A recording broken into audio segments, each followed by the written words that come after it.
I'm Thomas Martinez, the managing editor of the Fort Worth Report. I want to thank everybody for being here and engaging with us in the civic-minded discussion. I want to thank our members who make our work and these types of events possible. So kudos to them. And if you are a business owner and are interested in our new business membership program, please contact Sonia. Where's Veronique? Where's the whiskey? Where's the whiskey? Where's the whiskey? Yeah, I totally butchered it. I practiced it all day too, so I really did. But she'll be available to talk to anybody who wants to talk to her about any of our possible programs. If you have not subscribed to our free newsletter, please go to fortworthreport.org and sign up. If you want even more local news, you can go to the Arlington Report, our newest newsletter, and sign up for that as well. The Arlington Report newsletter debuts next week. We're excited about the new product. Again, we want to thank all of our members who make this and other events possible. If you're not a member, be sure to click on that the red donate button on our website at the very top of the page. Of course, I want to thank our journalists who have really been putting in a lot of hours getting ready for this election. So, Fort Worth Report journalists, if you want to raise your hands.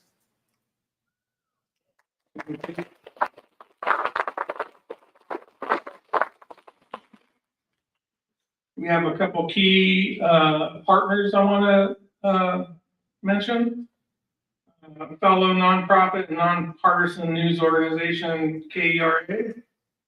Also, the League of Women Voters and Steer Fort Worth. They are terrific partners in tonight's event. And finally, I want to thank Texas Wesleyan for providing the space. They provide the space for almost all of our events. If you haven't been to our other events, our live journalism events, I encourage you to sign up for those as well. But they are a key member for us in providing us this space. So I want to thank them. Okay, here are the rules for tonight's forum. The candidates will get 2 minutes for opening and 1 minute for closing remarks. They will also get 90 seconds to respond to each question. The questions were gathered in advance from Fort Worth Report readers and from our journalists.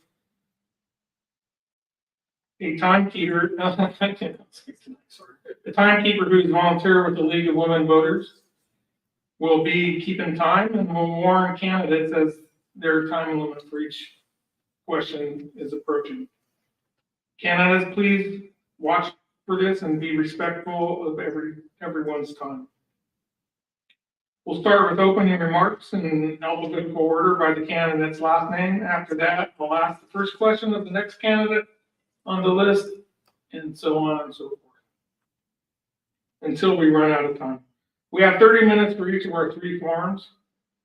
Our plan is to wrap up by 7 p.m. and then allow Candace Sublett with the Democratic Party to introduce other candidates here tonight and maybe have them talk for a little while.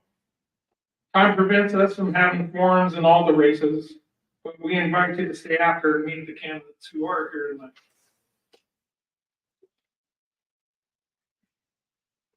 We will start with the candidates for the 12th Congressional District, then have a brief pause while we bring on the candidates for Texas House District 97, and then we'll finish with the candidates for Tarrant County Precinct 1.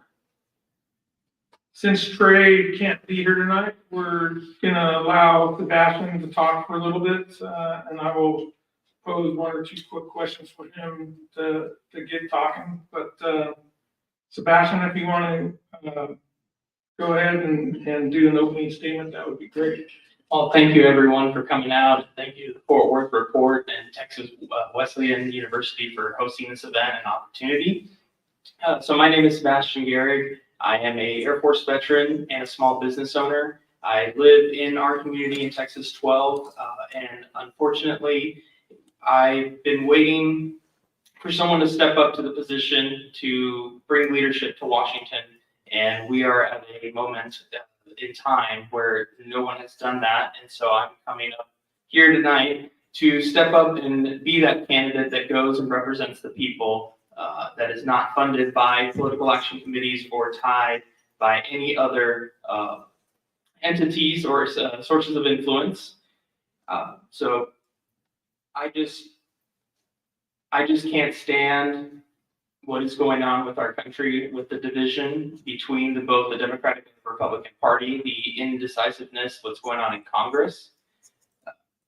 I also can't stand that we have congressional leaders that will stand up here, have their conversations with you, get your vote, and then turn around, not talk to you again, and then lie to you.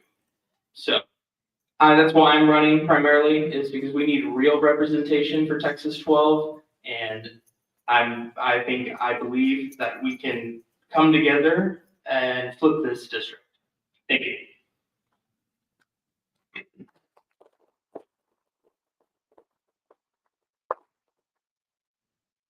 Sebastian, how will your leadership differ from Congresswoman Kay Granger? So my leadership, I'm the type of person that stands up for people, for the people that don't have a voice, primarily. Kay Granger has done very well in her 20-year tenure. She was a trailblazer and as the first woman mayor, the first woman to represent this district.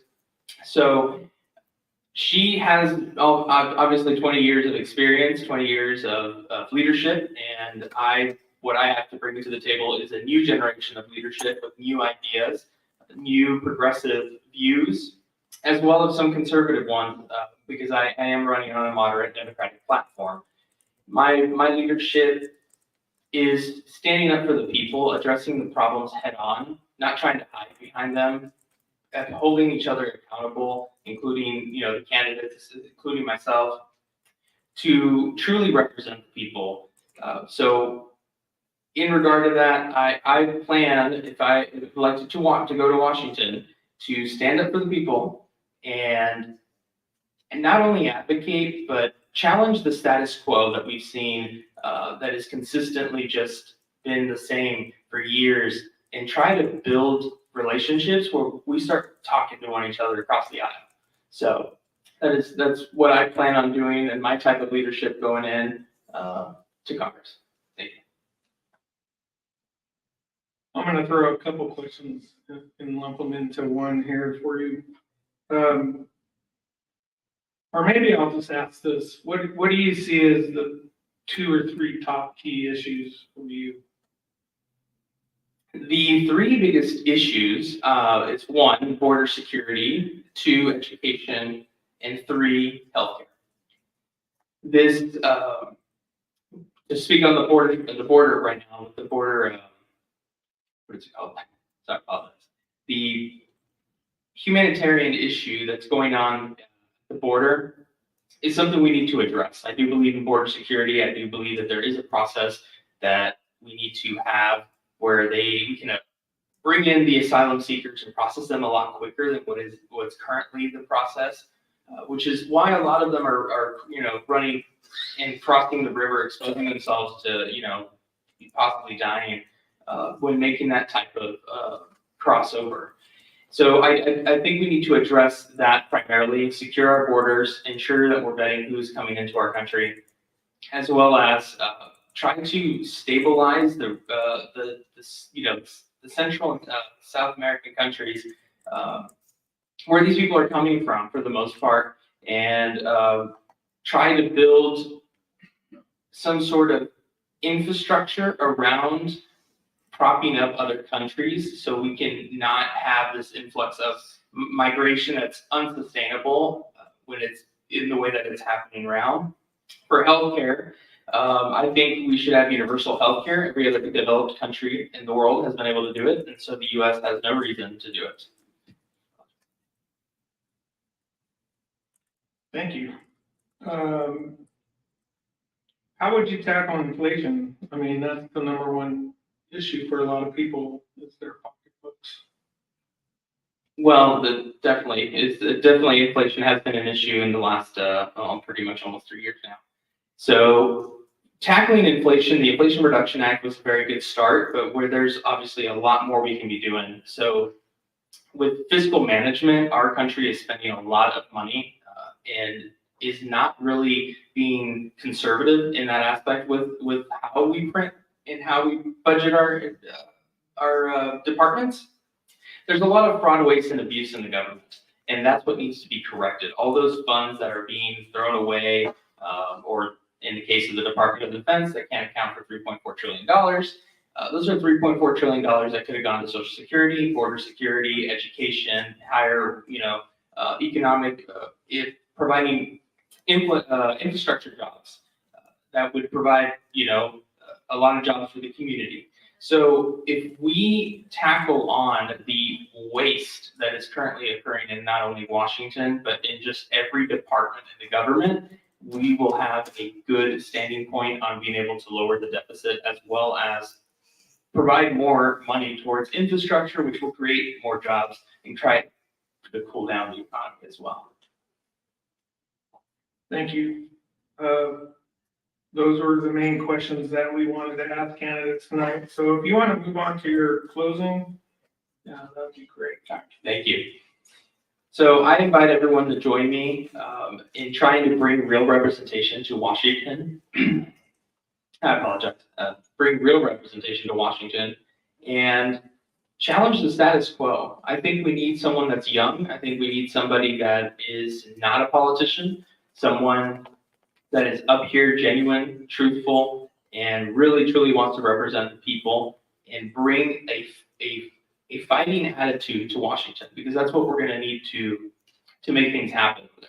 Especially as a freshman in Congress, it's going to take a lot more of my voice to make myself stand out and get things done in Washington, which right now is just not happening at all. So I hope you guys join me in my campaign, and I look forward to talking and meeting with y'all more.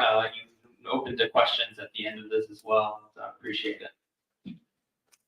Thanks, Sebastian, for being here. Thank you. Candidates for Texas House District 97 can start making their way up as well.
Sure.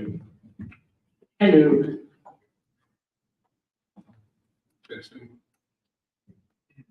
There are some seats down in the front row, and if we want to look close.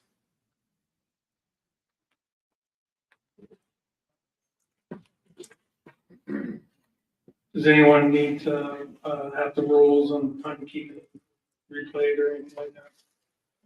Mostly just they'll be ready.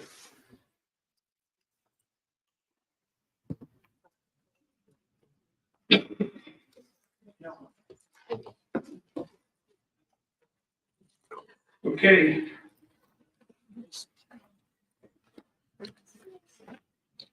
We're going to move on with House District, Texas House District 97. Diane Simons. William Thorburn and Carlos Walker are all joining us tonight. I will start the intro with Diane. 2 minutes. Thank you, sir. There's for everybody being here. First of all, the reason I'm here today is because. Okay, is this better? Okay, thank you. The reason why I'm running is because of you. Because I understand everybody's struggles. I'm not a politician, I'm an advocate. When I see somebody hurting, I'm gonna run to them. You know, our voice has not been heard in so long. And when was the last time somebody spoke for you? About you? You? They haven't been listening to me. We have corrupt politicians that sit there and want to take money from organizations, from people for their vote, not voting for me or you. That's a problem. So I'm like going, okay, we have everything in the United States. We got everything in Texas if you're the right person. My platform is on 3 things, and that is education, economy, and equality. We can get those 3 things right, we're going to come together, and there's not going to be that disparity as much. And that's why I'm running, because I know I can do it. First world, I understand. I may not understand, but I do understand. And I have a heart, and I've got the passion. And I'm going to work. I'm not going to stop. I'm usually really loud, and I don't stop talking. And so just know they're probably just going to give in because that's the way it is. Thank you. Thank you. Mr. Thorburn? Thanks for being here. My name is William Thorburn, and I'm running for House District 97 as, like Sebastian, a moderate Democrat. I've spent my entire life in Tarrant County, save for the 4 years that I was at Baylor University getting an accounting degree. For the first half of my life, like I said, that was my Arlington half of Tarrant County life. I grew up in Arlington, went to Lamar High School, and for my second part of Tarrant County life, I've lived in Benbrook for the last 22 years. Again, I did major in accounting at Baylor, and so I did get my CPA license in 1990 and worked for a big 4 accounting firm, Ernst & Young, from 90 to 95. After which I went into small business, and at around 2000, I found the calling. I had a life change and found the calling towards teaching. And so I've been teaching in mostly the Arlington Independent School District since the year 2000. And so that's really, that experience has framed why I'm running. Number one, I am here to support, and I'm hopeful that we can support public schools and really all schools so that all kids get the education they need. The second reason I'm running is because I'm a father of a daughter. And for 50 years, ladies had the right to go to their doctors and make medical decisions with their doctors. And that has now changed. And I want to go down to Austin, and I will be a stalwart defender of women's reproductive freedoms. And third, like I said, my background is in accounting. And so I want to continue this a good business environment for all citizens of District 97 so that we can provide good jobs for all the people of District 97. I'm William Thorburn, and I'm running for House District 97. Thanks.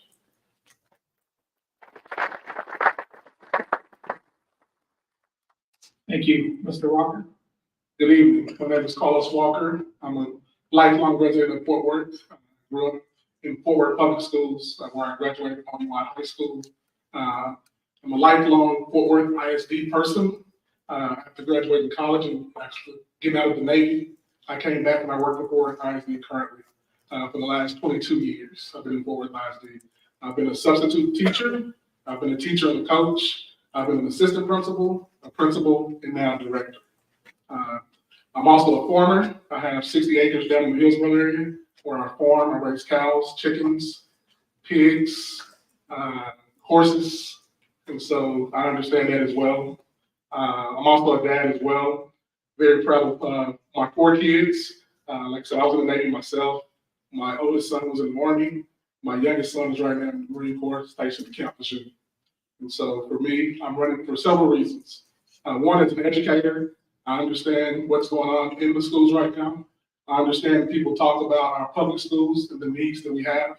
When it comes to our teachers, we're losing teachers left and right, and that is a concern for me, especially being the high school principal at Dunbar High School. In our pyramid, we were literally losing 100 teachers per year. So I understand that.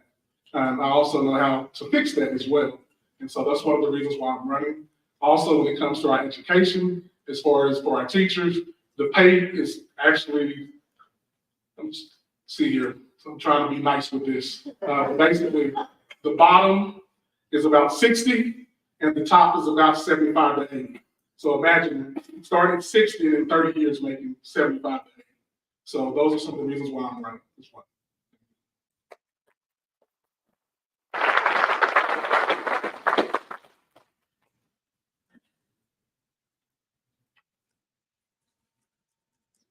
Mr. Thorburn will be first with this question. What is your plan for reaching out to and representing constituents across your district, which covers part of Fort Worth, most of Crowley, and all of Brent Brook and White Settlement? Thanks for the question. I think the things I'm running on are definitely pertinent to every citizen in District 97. Number one, let's talk about schools. I currently am a teacher. I'm in my 22nd year and haven't reached that $75,000 mark yet. But it's okay. It's a calling. No, we want to have strong schools in Crowley. We want Brewer High School to be strong. We want Tanglewood still to be strong. We want Pasco to be strong. We want Western Hills to be strong. We want strong schools throughout District 97. When we have strong schools, the kids can come out and either, if they're not going to college, in Arlington, I know in Tarrant County, and in Fort Worth as well, we have trade school opportunities. There are many choices kids can make in high school right now that don't involve going to college. And that's great, and they should have those opportunities. The state should be funding those. Right now, we haven't had a funding raise for the basic allotment per student since 2019. Funding allotment right now is $6,160 per student. That has not changed since 2019. Some of you are business owners. How would you like your revenue to be frozen for 5 years, especially over the inflationary environment last year? We've got to provide an increase to the basic allotment so that we can keep teachers, so that we can provide the services, so that we have students graduating ready for college or the military or ready for trade school. And thank you. Thank you, Mr. Walker. Yes, so when it comes to reaching across as far as the district, I would do it just like I approach my job in Fort Worth ISD. Currently, we have what we call focus groups. And so I would actually have focus groups in all the different neighborhoods, because at the end of the day, I'm representing the people of the district. So I can't make decisions for you without your voice. So I would need to hear from you. I would need to spend some time with you to know what your concerns are, so I would know what to vote for and what legislation to bring forward actually in Austin. So I would spend time in all the different districts, in all the different areas of the district, making sure that I am communicating with you. You will also have access to my office. Also, I would have an advisor. I'm really big on advisories. I definitely believe that it is important to hear both sides. So whether you're a Democrat or a Republican, because I need to hear the naysayers as well. I need to know, keep me in line. Let me know what I'm doing wrong, because the naysayers will do that, especially when they don't like you. So they'll tell you about yourself. So I need that, to make sure that I'm hearing all voices. So that's how I actually make sure that I'm hearing all voices throughout the entire district. Thank you. Thank you. Diane? Well, I'm going to continue doing what I'm doing, which is always going around and always talking to people. Like I said, I like to talk, but mainly I like to listen.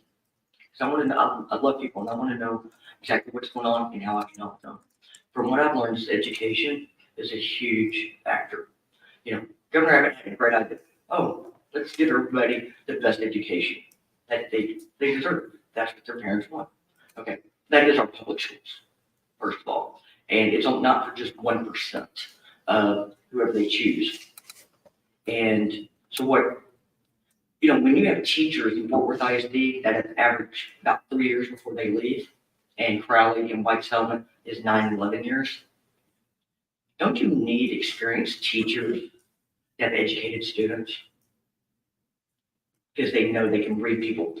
We need to be able to get in there, and they're really our first step to help with mental illness, because they see those kids going through puberty and grief and everything else. And I know I'm getting closer. And so we've got to work on it from the beginning at the early ages, because that's where the worst times is.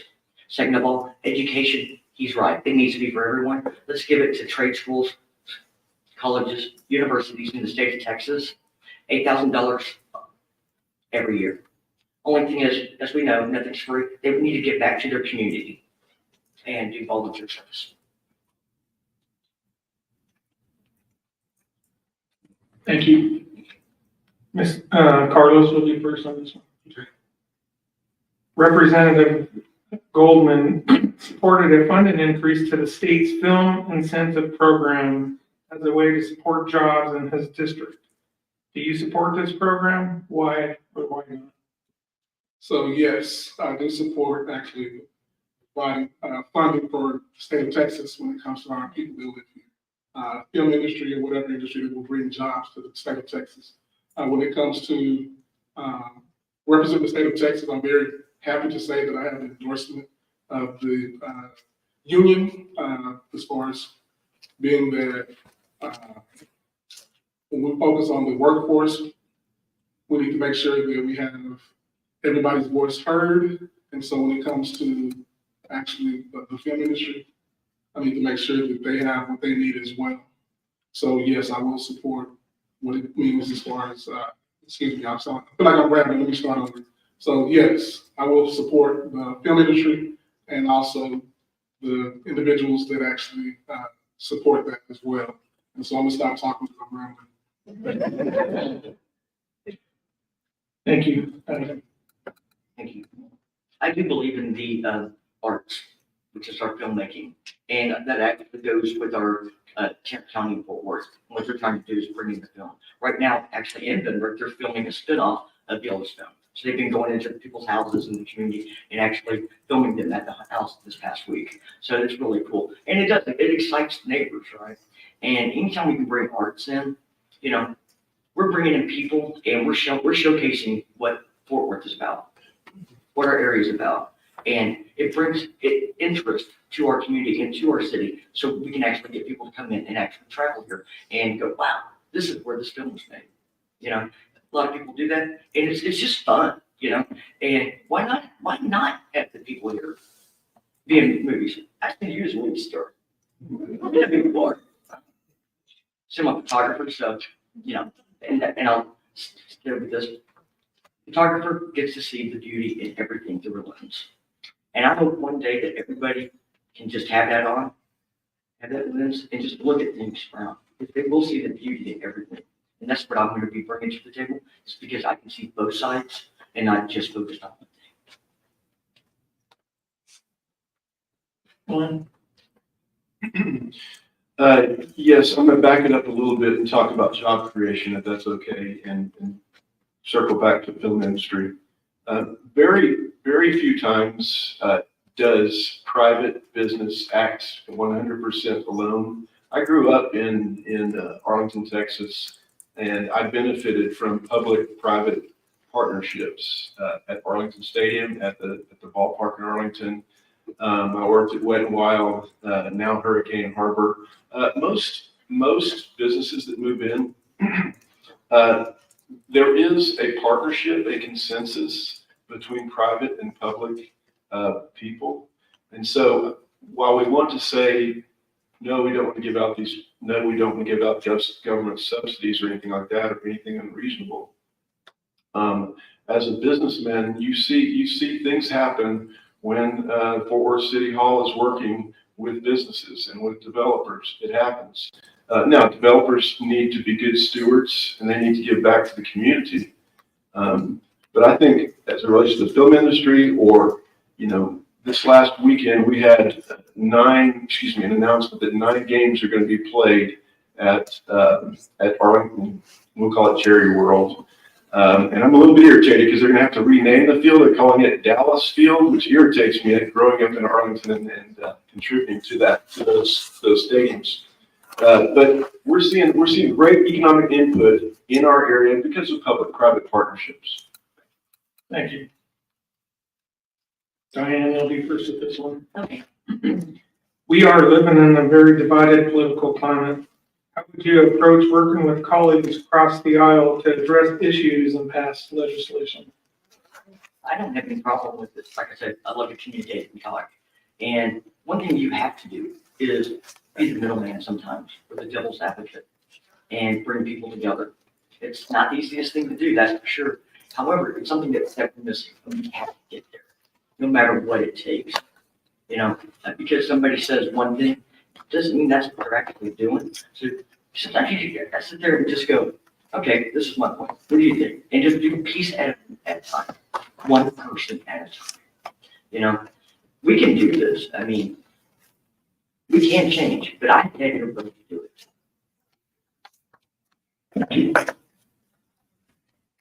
And I apologize, can you repeat the question, please, sir? We are living in a very divided political climate. How would you approach working with colleagues across the aisle to address issues and pass legislation? Thanks.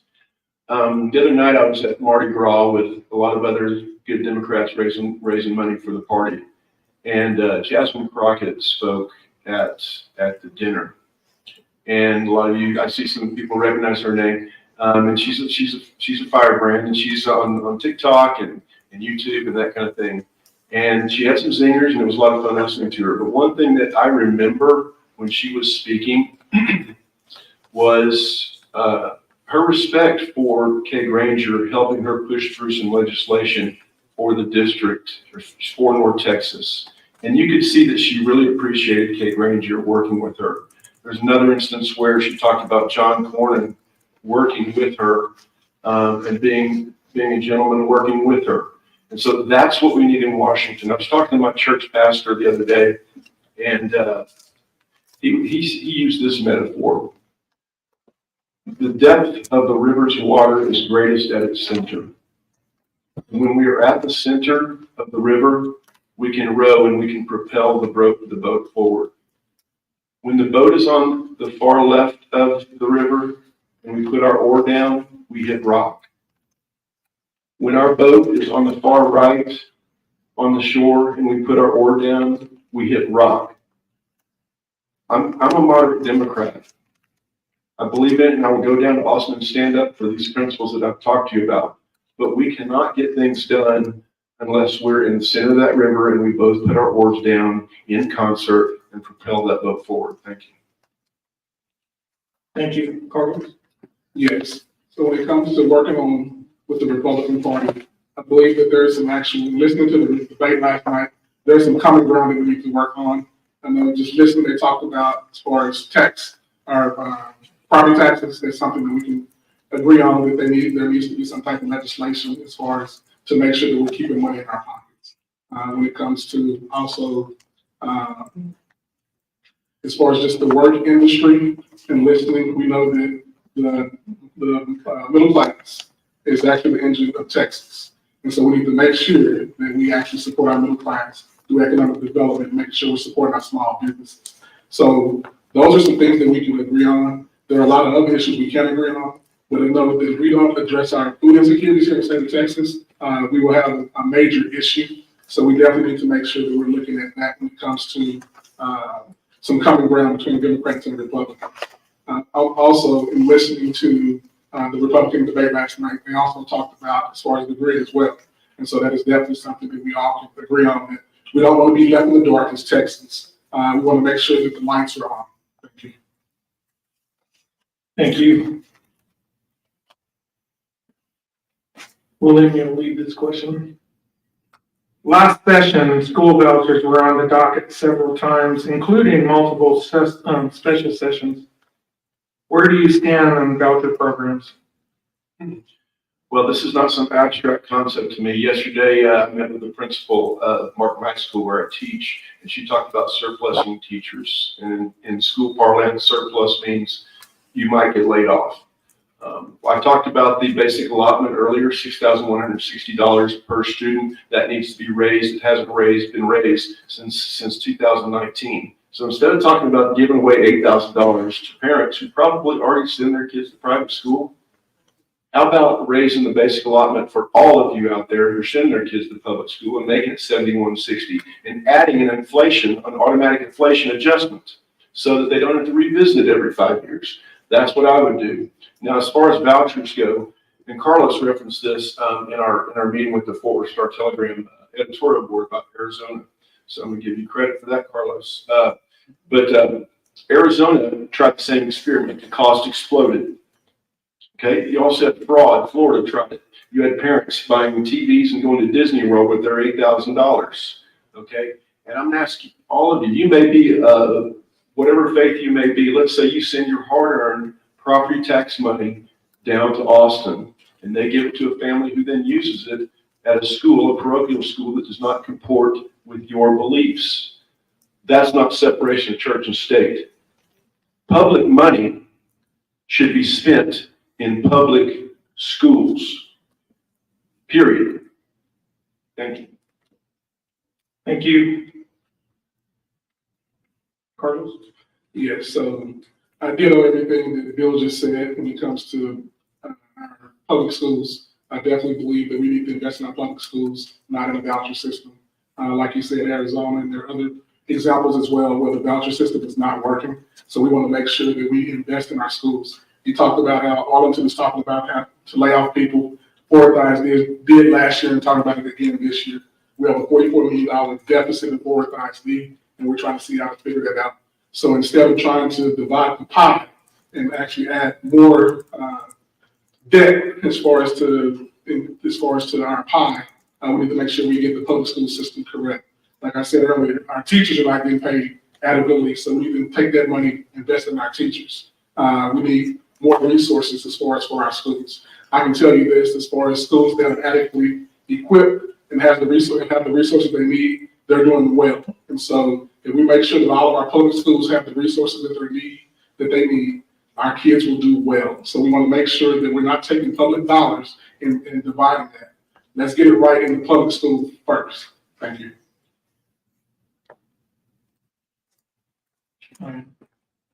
Well, I touched on the vouchers earlier, and so I actually jumped in this race as soon as I heard Governor Abbott had a one-on-one conversation with someone.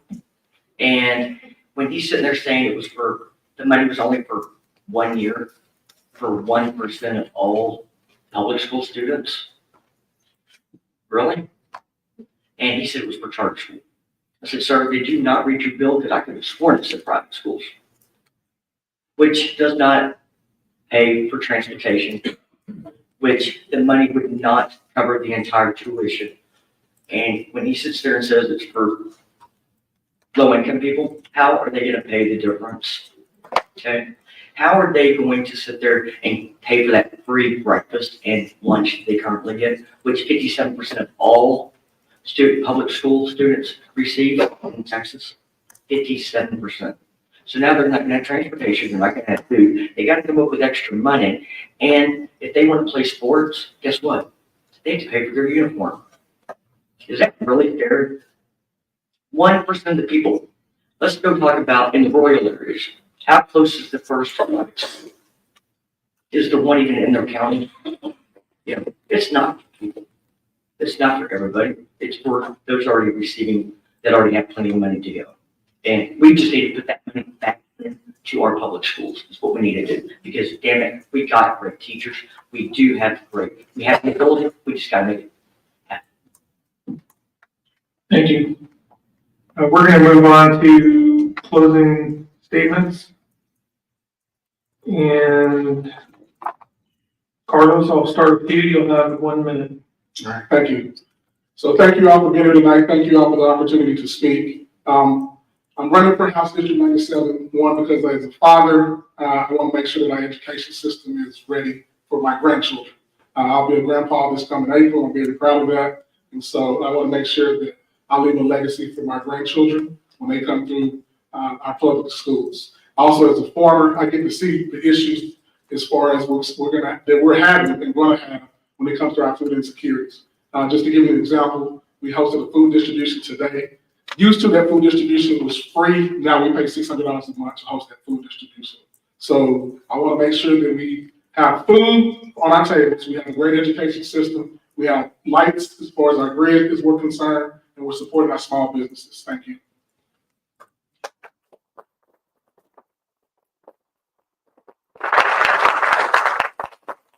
Thank you. One thing I also want to work on is income, okay? Because the economy is so strong, you don't think that if you listen to the Republicans, it's weak. No, our income is weak. 725 does not do it. $15 really doesn't do it. So my plan is that make minimum wage $15. Oh, but they've tried that before. Okay, so I'm going to make it a little bit harder then. I'm going to add $1 extra every year that our economy grows in Texas. So in 20 years, we're making $35 an hour. However, okay, small businesses were the problem. So let's give them a tax credit to make up that difference in expenses. Okay, let's work on both sides. Let's give the large corporations also a tax deduction if they hire our students. They're going to trade school, going to universities, going to colleges. Okay, but they have to hire them full-time when they graduate. Then we don't have to give them a tax abatement for 5 or 10 years when they leave and cause them more layoffs. So, why would they want to leave if they're training their employees and they're educated? Nobody else will be able to offer that. Thank you. Thank you all the candidates up here for Health District. I'm sorry, Bill. Please. Thanks again for coming. My name is William Forward. I'm running for House District 97. I was going to redo my bathroom for my birthday, which was February 1st, but I decided to run for election. And I'm rethinking that choice right now. But I am running because I've lived a life of service the last 20 plus years, and that's what I'm about. I don't have a business to hawk when I get down to Austin. I'm running for you, and I'm running because I believe in service. And if you send me to Austin, I'm going to get on that public education committee. I'm going to get on that elections committee, and I'm going to get on that business and industry committee. And on the public education committee, I'm going to make sure public schools are funded. On the elections committee, I'm going to make sure everyone here has the right to vote. It can do it expeditiously, not in a complicated way. And when I get on the business and industry committee, I'm going to make sure, like Carlos said, we want to make sure that good businesses come to Texas. Thank you. Now we can thank candidates for Health District 97. We appreciate you coming out tonight. Thank you.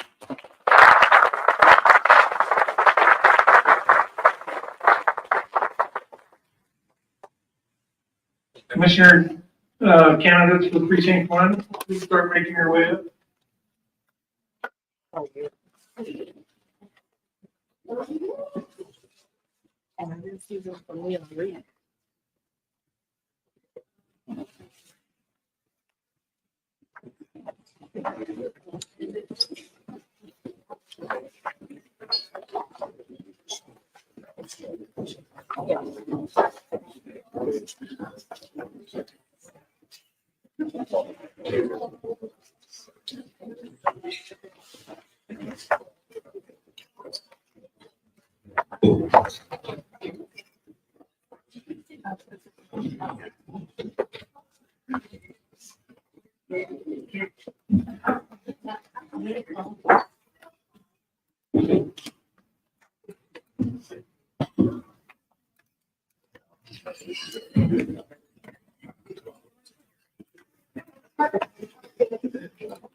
Okay, we're about to begin our last forum of the night.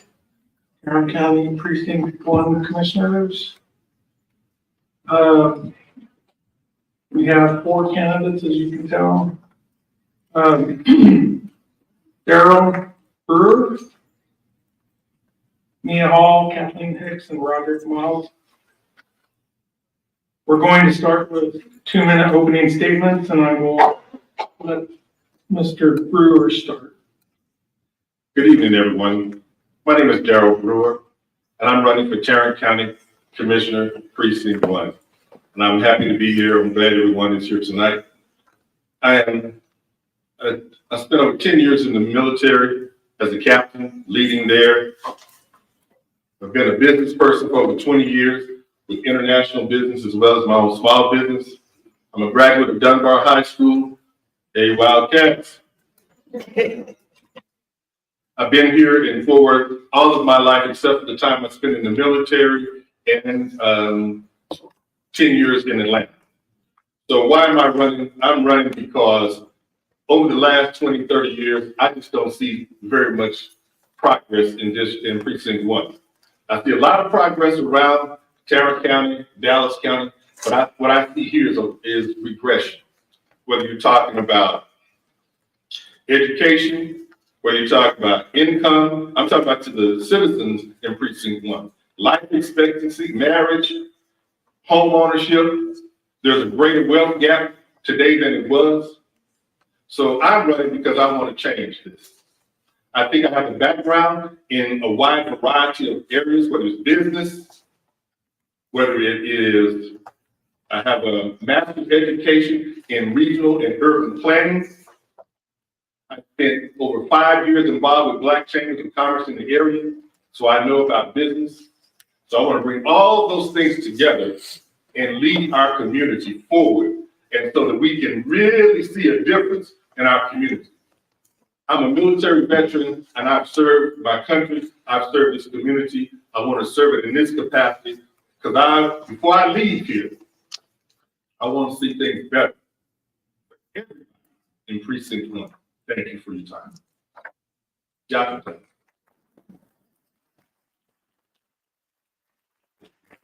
Thank you, Mia.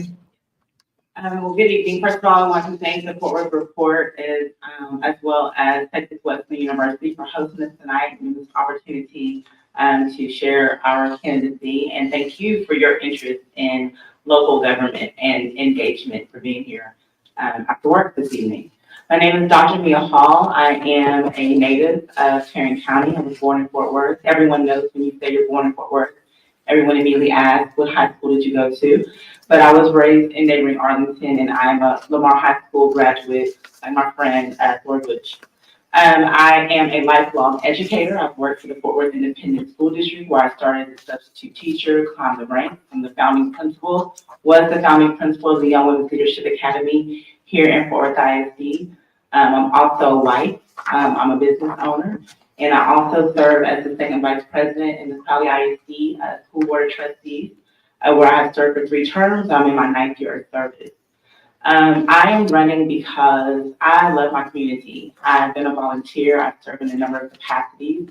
I was president of Growth Inc. of Tarrant County Board. I also served the United Way of Tarrant County Executive Board. And I served with the Junior League of Fort Worth, where I have volunteered in a number of capacities. I love my community, and I seek to continue my impact in my community. When I ran for school board in Crowley ISD, it was because I wanted to use my experience as an educator and my expertise to improve our schools. We were performing marginally at best, and I've had an opportunity to change that, and we're a high-performing district, and we're proud of that. So I feel that my lived experiences, both professional and personal, connect with the issues that we're facing in Precinct 1, whether it's affordable housing, whether it's expanded healthcare, whether it's infrastructure from all of the development and the growth. I want, and the jails, of course, the conditions, I want to impact my community. So thank you.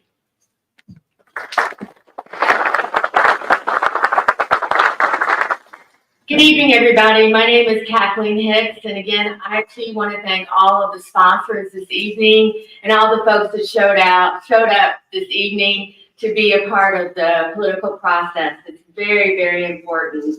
I am running, frankly, because I think there needs to be a change here in Precinct 1.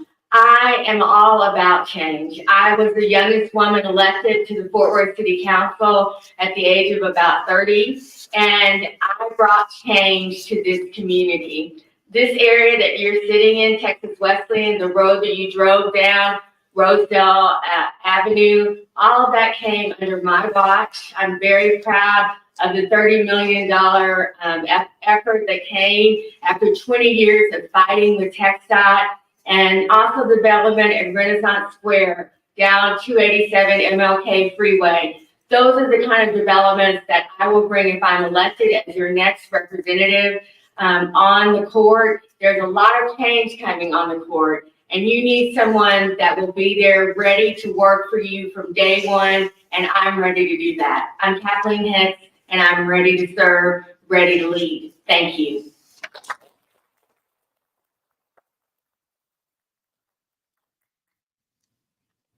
Good evening, everyone.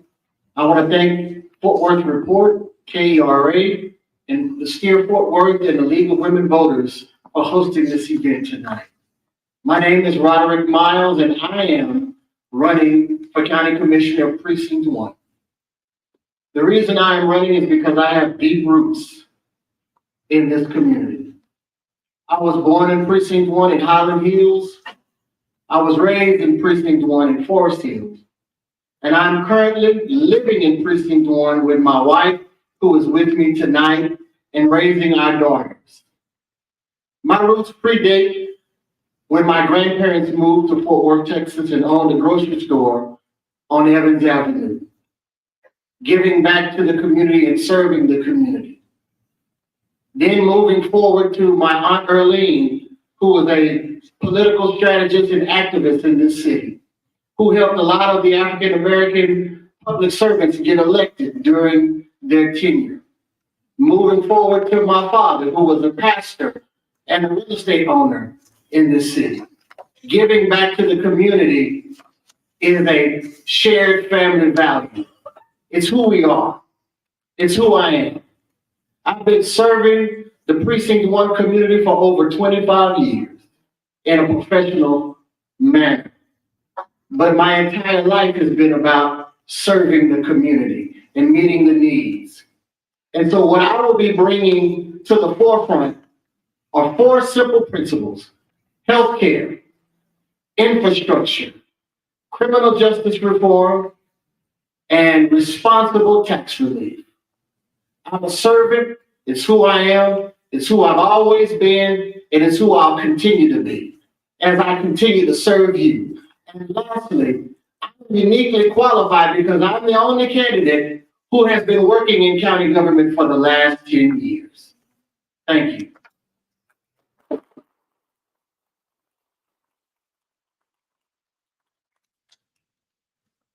Mia, we'll start with you with this question. In the past 2 years, 22 people have died in Tarrant County custody. A lot of people believe the sheriff is accountable for those deaths. How should the commissioner's court respond?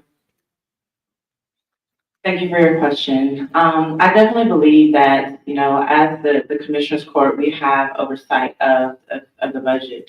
And so I also believe that we are partners in accountability. And so we need to hold the sheriff's office accountable for the procedures and the policies that we're implementing.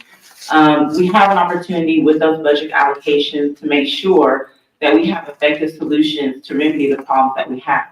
Whether that's going to be because we have a shortage of personnel in the jail, whether that means because we don't have the healthcare services that we need in the jail to render services to inmates. We have a constitutional obligation, a moral obligation, to make sure that we have safe jails for our inmates. Just because you're arrested doesn't mean that your life should be threatened. And so I believe that we have a responsibility as a court to hold the sheriff accountable about how we spend the monies that are dispensed and how we employ the procedures and the policies that are developed. We have to have tough conversations, and I think that you have to be comfortable being uncomfortable, and that's something that I can say that I have been in the roles that I have served in. You have to be willing to state the facts and be upfront about the challenges that are being faced. And while I'm a Democrat and the sheriff is a Republican, we have to find consensus on common sense issues. The jail is not a partisan issue. And so we need to come together to make sure that we have safe jails in our community.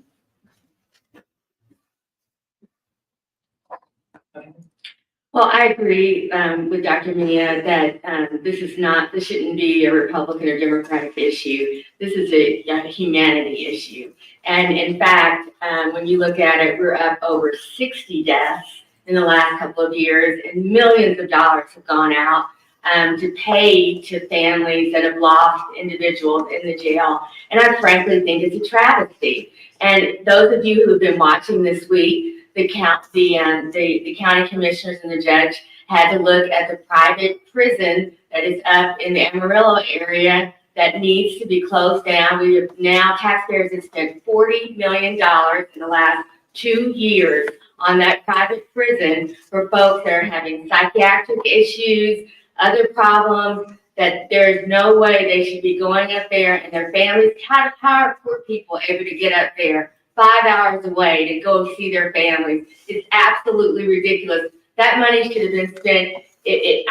I'm against more facilities. I want to see people being educated and doing things before they get in trouble. But instead of building that prison, maybe it should have been done closer to home instead of going to a private prison. So I think there's lots to be done in these areas. I think that there are issues that have been operating that the press has not been covering, and I'm glad to see that the press is covering it now. You need to be involved in these issues. It's really terrible, and we all need to be involved in it, whether we are elected officials. Thank you. Robert? Let's be clear. The county jail is a place for people who are threats to public safety. The overarching issue in our county jail is people are being penalized and being incarcerated because they're poor and they're unable to write a check to get out. The county jail should not be the #1 mental health service provider in Tarrant County. We need to close the private jail in Garza County and bring those inmates back to Tarrant County. And if you want to address overcrowding, how about we release those individuals who have misdemeanor offenses, $500 bonds or less on PR bond?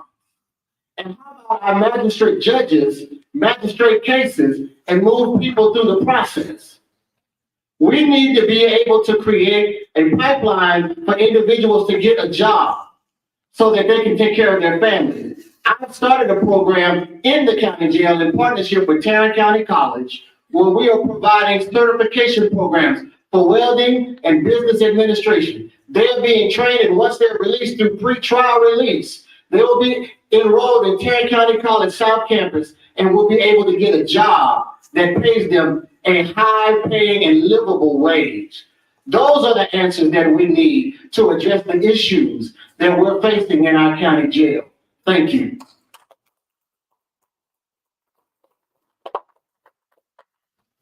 Thank you. Deborah? Would you ask the question again, please? Sure. 22 people have died in Tarrant County custody in the past 2 years. A lot of people believe the sheriff is accountable for those deaths. How should the commissioner's court respond? Thank you. I wanted to be clear because I like to focus on the question. In the United States Army, as a captain, they told me to expect what you inspect. Expect what you inspect. And it is the role of the court to ensure to oversee the jail and the sheriff. And so a lot of these deaths are occurring because the correctional officers are not inspecting the inmates on a timely basis. They have a time that they should, but they're not doing it. So we, as a court, have to make sure that the sheriff does his job to ensure that those things happen. Furthermore, as already has been stated about the money that Tarrant County is currently spending, over $40 million. Well, what could be done with that money? That's not fiscally sound.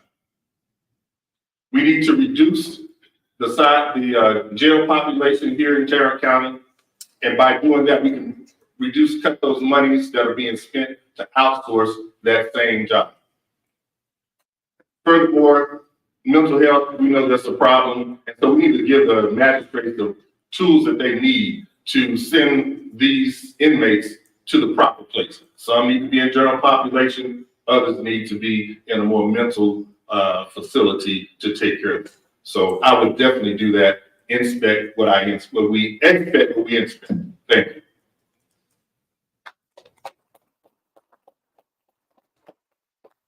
Thank you. Kathleen, you'll be first on this one. Democrats have long been the minority voice on the Commissioners Court. How would you approach working with the Republican colleagues to advance your agenda? Well, for a long time, I was the only woman on the Fort Worth City Council, and I was in the minority as a Democrat. And I got one of the most conservative members ever on the Fort Worth City Council to support the first tax increment financing district in Southeast Fort Worth along East Berry. Chuck Silcox, if you'll remember him, the late Chuck Silcox, and he stated that, and you know, we have to understand the misogyny that still exists with women in politics, but he said this girl has something going here. And for the first time ever, I'm going to vote for this TIF, and I'm going to vote for this tax abatement for Renaissance Square. So I am used to working across the aisle. I challenged Congressman Burgess when he represented this area to accept that the numbers were absolutely horrible at 76119, which is where the grocery store is and the mixed development. And he came in and really helped me on that project. I think I can do the same in 76104, where I've lived for a very long time. I now live in the Riverside area. I've long lived in this community, and I'm proud to say that. And I will work hard with anyone if they want to do the right thing for our precinct 1. Thank you.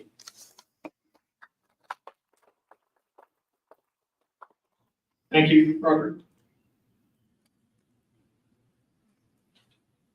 Everyone has their own approach to serving the community and doing what they feel is in the best interest of the constituents and residents that they represent. There will be issues where consensus can be built between both parties. And then there will be issues where consensus will not be made. But the goal is to always build consensus with your colleagues on the court.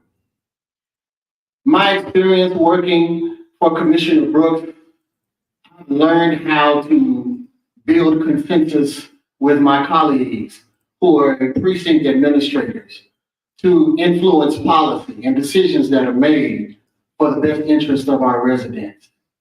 The goal, I believe, is to do what's in the best interest of people. And how do we better the human condition? And how do we make life better for all residents in Tarrant County? I will build consensus where consensus can be built. And then on the issues that are important to the people that I represent, I will stand up and I will fight for them. And I will do whatever it takes to make sure that our issues and concerns are addressed. Thank you.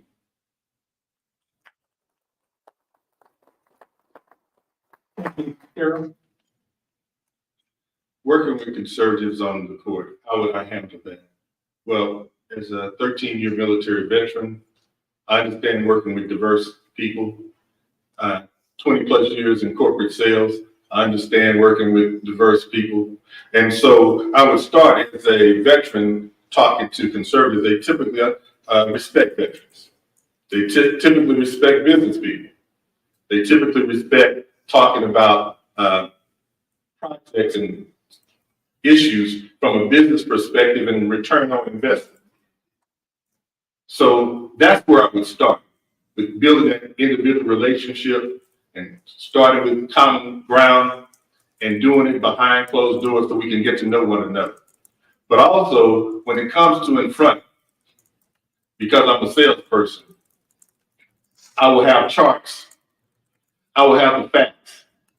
I will have a presentation so that the truth will be clear and what ought to be done will be clear. Just like with the jail, when you bring the media involved and you start letting all that information out, you see how they're starting to change already. So that will certainly be my tact. I will try to befriend them. Let's start a relationship. But when rubber meets the road, I'll be out speaking front. Be out front speaking. I'll bring the media involved.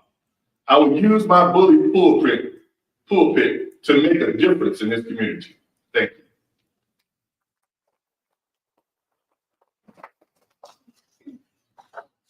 you. In me. Thank you. So I really like this question because I consider myself a consensus builder, and no one is naive to the condition and the climate of the court. And so I know there's going to be challenges with there being a minority with the Democrats being on the court.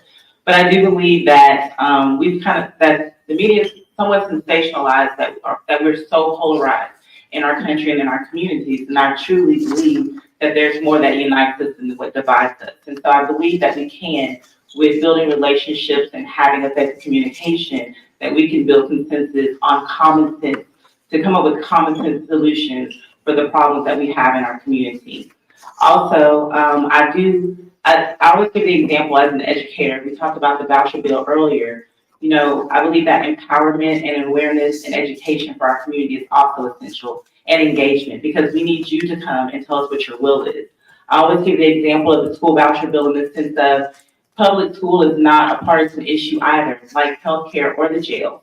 And so what we did is we got the word out. We talked about what the challenges were. We told people to call their representatives. And despite the Republican representation at the Capitol, we were able to get the outcome that we wanted for our community, which is we didn't want school vouchers, not once, not twice, but 3 times. So I believe that consensus, and also I believe empowerment of the voters to come out and know where to put to make their wills known. And also I believe that my fighting spirit and my commitment to represent the values and views of Precinct 1 will be my focus. Thank you. Thank you. Robert, you go first with this question. All right. This question comes from a few Tarrant County residents concerned with Tarrant County's air quality and increasing emissions from industrial development and gas-powered vehicles. Do you view the county's air quality as your responsibility? And if so, how would you address it? Any issue or concern that disrupts the quality of life for our residents is important to me. We need to really rethink and reevaluate where we allow industries to bring businesses. They should not be bringing businesses into the community, into neighborhoods. One neighborhood, for example, is Echo Heights. They are hurt by industrial pollution, light pollution, noise pollution. People are getting sick with cancer and other diseases because of the industries that are overloading that community. We need to begin to address those things and put a cap on how many industrial parks can be in our neighborhoods and in our communities. We have to always keep the will and the needs of the residents in our community as the top priority. So yes, I do believe that that's an issue that we need to be addressing, and we need to be using our influence and our voice to address, to make sure that our residents have the things that they need and have the quality of life that they deserve. Thank you. Thank you. Darrell? Thank you. You know, political season, all the right words are said. But Echo Heights been having this problem for more than 20 years. I when the Prairie Dodge was on 287. But they got moved. Then the park down the way, they got moved. And all the industries came in. Where were the politicians been for the last 20 years? That's why it's time for a change.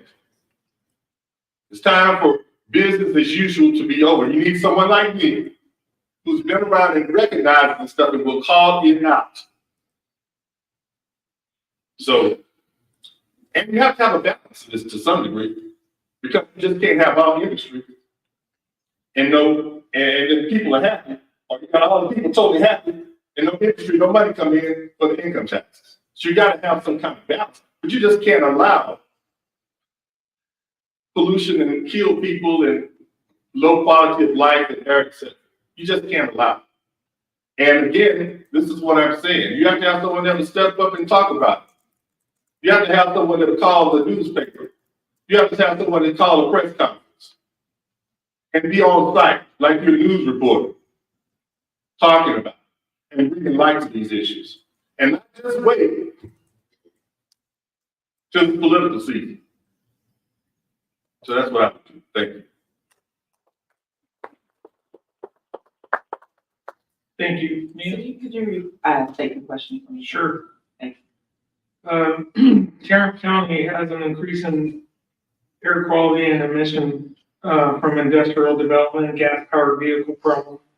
Do you view the county's air quality as your responsibility? And if so, how would you? So I do believe that the county has a responsibility, and I think that's a multifaceted question, because I believe it's an opportunity for synergy. I spent the last 2 years serving on the Fort Worth Zoning Commission, and a lot of these type of cases were brought before the court. And we examined, pollution and the impact, and there was always this conversation about needing the commercial tax base and how that's going to impact the community. And so we have to consider the residents, but at the same time, we do need the tax base. But we have to be responsible about that. And the Echo Heights problem, it's not a new problem, but it doesn't sit in any one place. The fact that I'm being asked about the question here as a candidate for Commissioner's Court, and the fact that I was facing that issue as a zoning commissioner, so it's an opportunity for us to be working through government, period, to make sure that we're making smart decisions. There's also an opportunity as the court to make sure that we're also being considerate of the carbon footprint that we have, the type of vehicles that we use, the type of energy that we use in those vehicles, and that we make the upgrades and the changes that we can, and examine that and plan for that. So yes, we have a responsibility. Anytime, I think my opponent said it, anytime there's an issue that's facing the community, it is an issue of the Commissioner's Court. And we have an opportunity to work with our other electeds and other resources and organizations in our community to make a positive change for our community. Thank you. Thank you. Well, first of all, in the 1990s, my mother fought Anderson Labs, which was right across the street from Dunbar High School. And if you lit a match in the dirt, it would catch on fire because it was so messed up. And they knew it. They absolutely knew that it was terrible for those kids. And she fought that while being a judge and a community activist.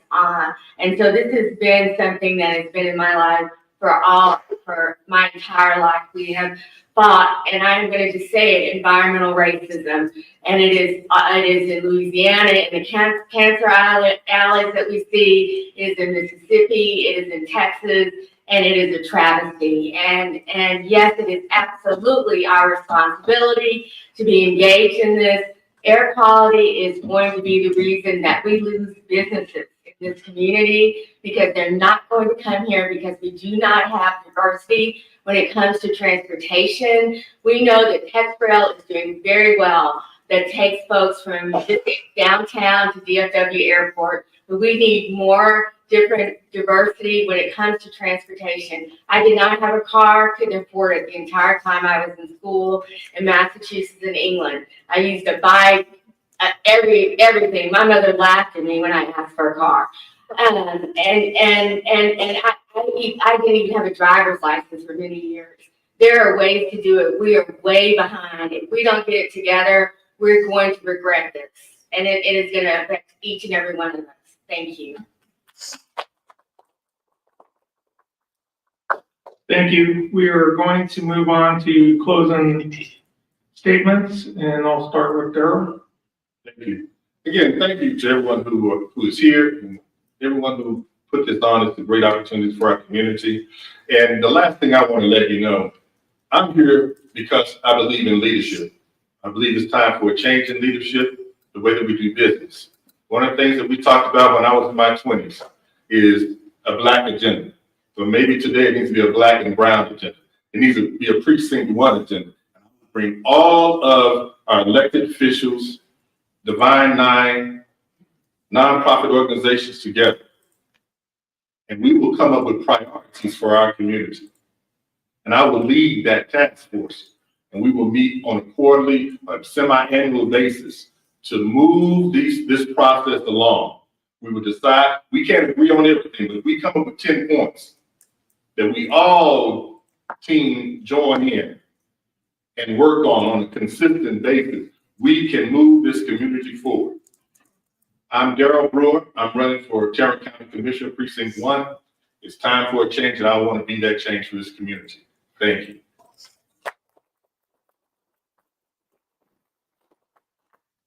Thank you, Mia. My name is Dr. Mia Hall, and I am running to be your next Tarrant County Commissioner for Precinct 1. And I'm running for this position because I believe that I have the passion, I have a proven track record of experience and impact in my community. I believe that Precinct 1, I know that Commissioner Brooks has served us well. In fact, he has been the person I voted for most of my voting life, if I can be honest. But I believe that there's time for change, and many of us have talked about that. I'm not beholden to any institutions. I don't owe anybody anything. I can't speak about my pedigree or any of those things, but what I can point to is to the service and the track record that I have. I am passionate. I have a fighting spirit. I'm honest. I mean what I say what I mean. I stand and cover every inch of ground that I stand on, and I will fight for the citizens and neighbors of Precinct 1 as I would fight for all of Tarrant County. And so I hope that you will elect me to represent you, because what you can rest assured is that your interest will be my interest, and that will be what I will fight for. Thank you.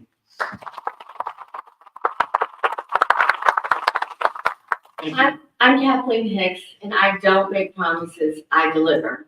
And you can see the facts that I have delivered right here in Southeast Fort Worth that many people have overlooked for far too long. We have delivered the largest economic development project ever in Southeast Fort Worth that brought a quality grocery store long before Michelle Obama talked about food deserts. Economic development with jobs and quality housing that affects young people, the elderly, and all of that. I will bring that kind of can-do spirit from day one if I'm elected your county commissioner. It's time for a change. It's time to move forward and elect Kathleen Hicks as your next county commissioner. Thank you.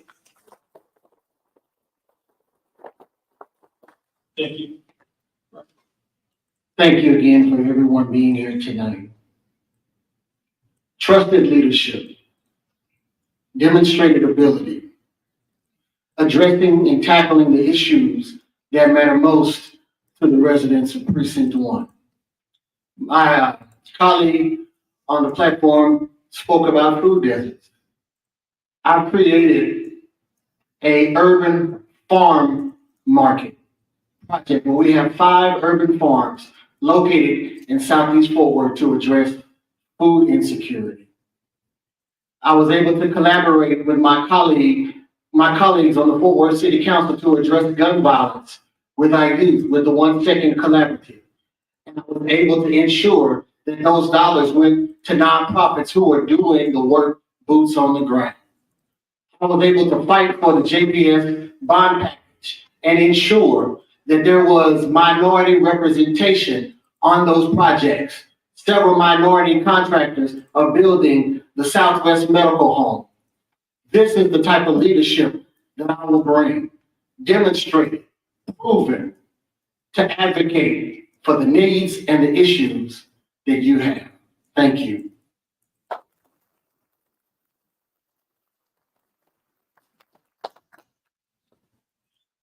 Thank you. I want to thank all the candidates tonight for being here and sharing their views. I want to thank our members. Please sign up if you're not a subscriber of the Fort Worth Report. Go to our website, fortworthreport.org. Click on the orange donate button. I want to thank KERA, the League of Women Voters, and Steer Fort Worth for their partnership, and Texas Wesleyan for providing our space again.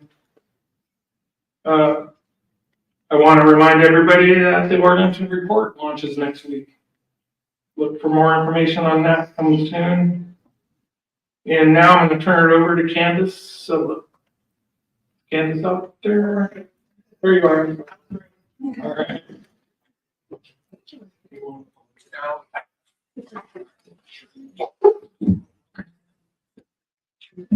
All right, thank you, everybody, for coming out tonight, especially on behalf of the Tarrant County Democratic Party.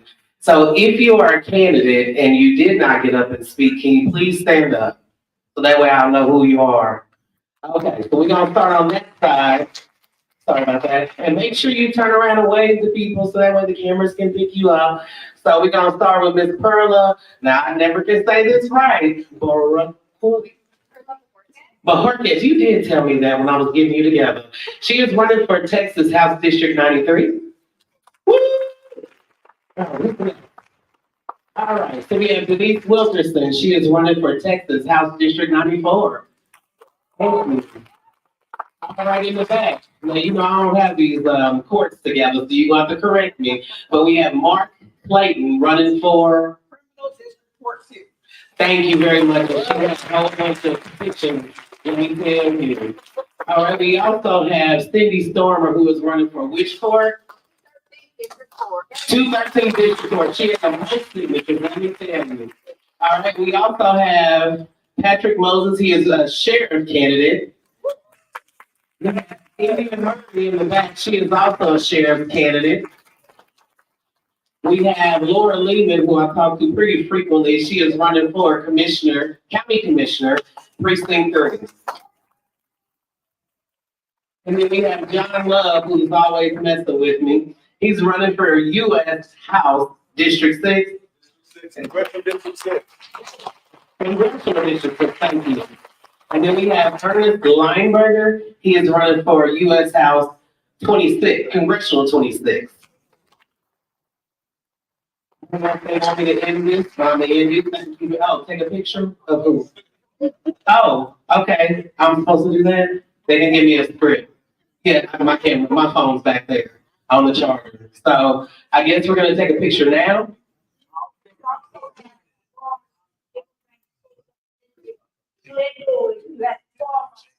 First black Democratic Party champion and president of the Fort Worth ISD. I think they deserve another recognition.